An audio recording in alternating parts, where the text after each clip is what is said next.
After that, we can take some questions related to the cabinet decision. Over to you, Honorable Minister, sir. नमस्कार।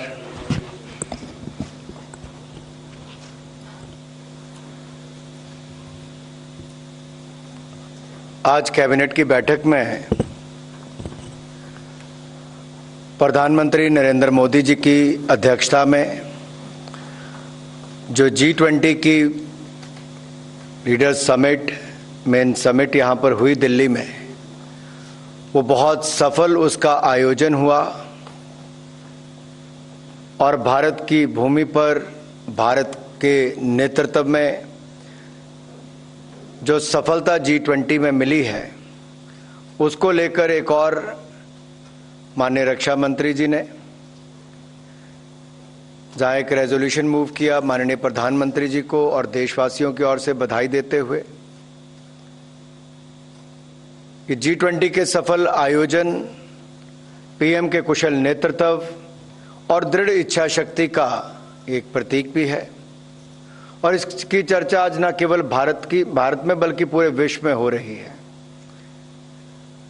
New Delhi declaration में आम सहमति बनाना ये अपने आप में दिखाता है कि भारत की बढ़ती ताकत नरेंद्र मोदी जी के नेतृत्व के कारण जो दुनिया के देशों को एक मंच पर एक स्वर में दुनिया के हित में निर्णय लिए गए। आज भारत ग्लोबल एजेंडा सेटिंग में अहम भूमिका निभा रहा है और भारत के नेतृत्व को उसका श्रेय जाता है। भारत ने सदा इंक्लूसिव ग्रोथ की बात कही, G20 फोरम को और इंक्लूसिव बनाने की बात कही और अफ्रीकन यूनियन का G20 में शामिल होना ये उसको सिद्ध करता है। And voice of global south की जब हम बात करते हैं कि भारत बनकर उभर रहा है, Bharat is the voice of global south, तो वो भी स्पष्ट तौर पर आपने भी उन 3 दिनों में देखा कि यहां पर जो जो हुआ, भारत से अरब देशों से होती हुई यूरोप तक जाने वाली इकोनॉमिक कॉरिडोर, ये भी अपने आप में एक बड़ी सफलता है जो उसका हिस्सा है और इसकी भी देश और दुनिया भर में स्वागत हुआ है, तारीफ हुई है। ग्लोबल बायोफ्यूल अलायंस की हम बात करें तो वो भी विचार भी प्रधानमंत्री नरेंद्र मोदी जी का था और उसको सफलता की ओर भी वो लेकर गए।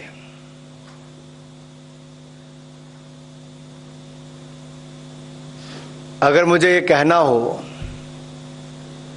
कि मैन ऑफ ग्लोबल अलायंसेस, तो उस दिशा में भी आप देख सकते हैं इंटरनेशनल सोलर अलायंस हो या फिर अब ग्लोबल बायोफ्यूल अलायंस हो, मिशन लाइफ जैसे प्रोग्राम दुनिया को देने हो, स्टार्टअप डिजिटल इंफ्रास्ट्रक्चर जो इसका हिस्सा रहा, ये सारे मैं इसके विस्तार में नहीं जाना चाहता, लेकिन उन पहलुओं पर भी माननीय रक्षा मंत्री जी ने सारी चर्चा करते हुए रेजोल्यूशन पास किया जिसको आम सहमति से सबने पारित किया और पूरे देशवासियों की ओर से जहां एक और प्रधानमंत्री मोदी जी को बधाई और उनका धन्यवाद दिया, वहीं पूरे भारत को एक बहुत बड़ी उपलब्धि है G20 की सफलता। 2 निर्णय जो आज हुए हैं, एक तो आपको याद होगा रक्षाबंधन और ओणम के त्योहार पर प्रधानमंत्री नरेंद्र मोदी जी के अध्यक्षता वाली कैबिनेट ने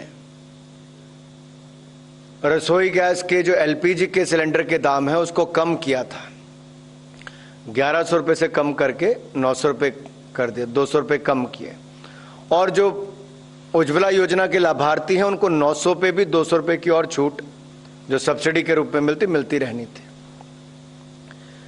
अगर आप उज्ज्वला योजना की सफलता देखें तो दुनिया भर की बड़ी से बड़ी एजेंसीज ने भी, वर्ल्ड हेल्थ ऑर्गेनाइजेशन ने भी, इंटरनेशनल एनर्जी एजेंसी ने भी कहा कि कैसे महिलाओं के जीवन में एक बड़ा बदलाव आया, इससे पर्यावरण को भी बचाने का काम हुआ और महिलाओं के स्वास्थ्य में भी सुधार हुआ।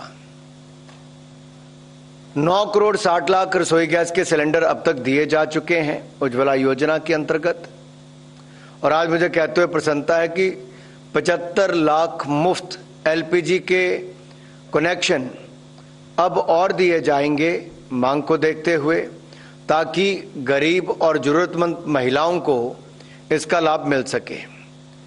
ये ज़्यादातर परिवार लकड़ी, कोयले इसके ऊपर आश्रित रहते हैं और जिसके कारण पर्यावरण भी प्रदूषित होता है और महिलाओं के स्वास्थ्य को भी नुकसान होता है।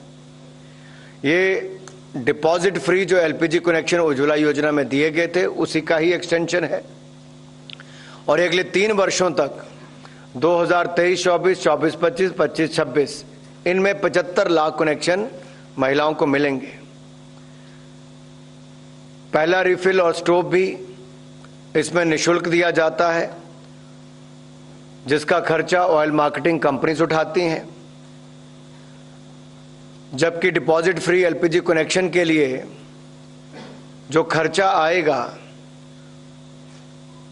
वो भारत सरकार वहन करती है और उसको रिम्बर्समेंट के रूप में हम लोग ऑयल कंपनीज को देते हैं। दूसरा निर्णय जो है वो e courts mission mode project phase 3 को आज मंजूरी मिली है और e courts mission mode project के फेज 3 को लगभग 7,210 करोड़ रुपए की लागत से पूरा किया जाएगा। इन ई कोर्ट्स का उद्देश्य ऑनलाइन और पेपरलेस कोर्ट्स की स्थापना करना है, जिससे न्यायिक व्यवस्था को नागरिकों के लिए सुलभ, किफायती, विश्वसनीय और पारदर्शी बनाया जा सके। अब पेपरलेस कोर्ट्स की स्थापना के लिए ई फाइलिंग, ई पेमेंट की व्यवस्था को यूनिवर्सल किया जाएगा। लेगेसी रिकॉर्ड जो है उसकी डिजिटाइजेशन की जाएगी।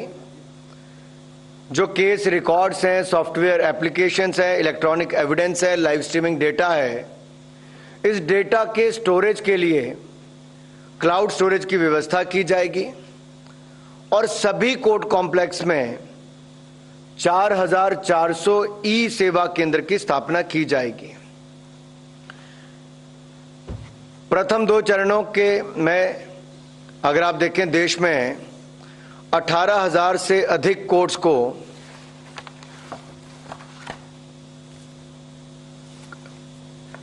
कंप्यूटराइज किया गया था।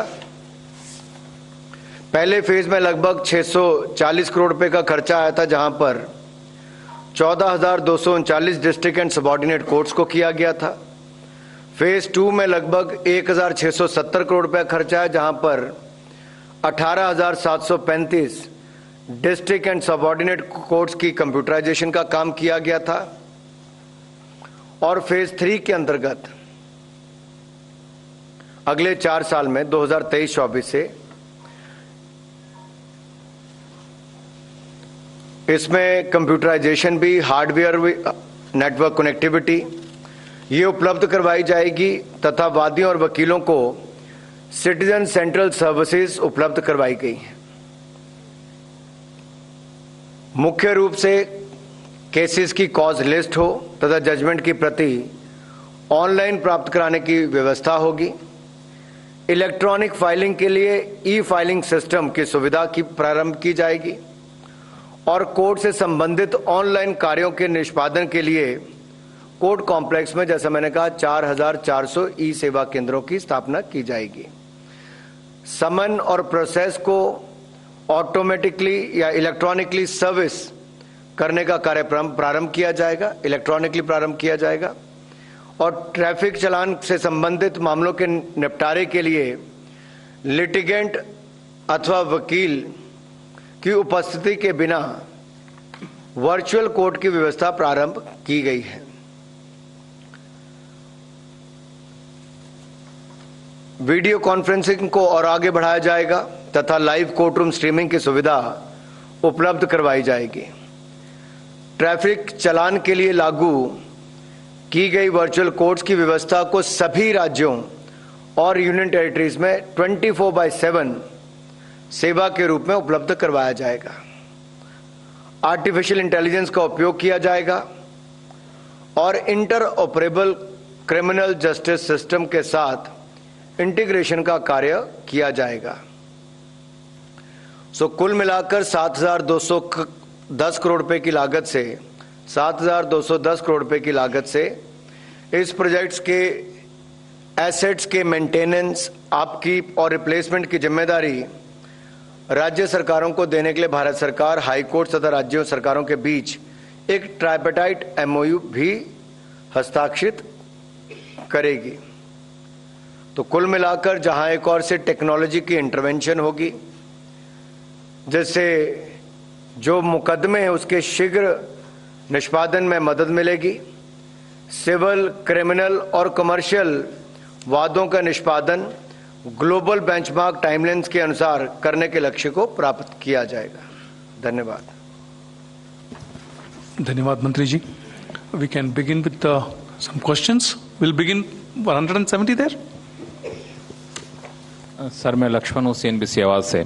जैसा कि आपने कहा कि ये उज्ज्वला कनेक्शन के तहत जो पैसे दिए जा रहे हैं उसमें पहला रिफिल और पहला और स्टोव का जो खर्च है वो ऑयल मार्केटिंग कंपनियां वहन करेंगी।